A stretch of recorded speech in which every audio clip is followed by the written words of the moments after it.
Joining me right now with his thoughts on all the markets, Recon Capital Partners CIO Kevin Kelly, along with his thoughts from Potomac Wealth Advisor President Mark Avallone. Good to have both of you here. Donald Trump has got to get Republicans on board with this health care plan, Mark. If he doesn't, then it really puts a lot of things in jeopardy, including the all-important tax reform that he's trying to get through. You heard Steve Mnuchin tell our own Neil Cavuto he wants it to happen, thinks it will indeed happen, signed, sealed, and delivered by this August.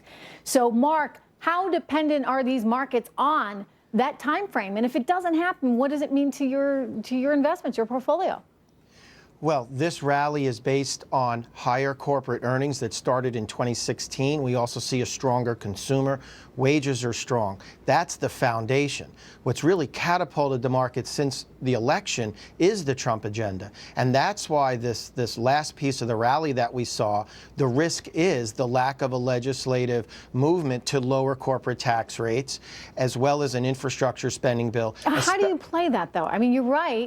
Infrastructure spending, that's another big component here, and it's had a big effect on some of those companies that would be players in that space. But how do you equate for that? I mean, if you're trying to get into this market right now, Mark, and Kevin, I'll ask you the same question. How do you deal with this risk that is Washington?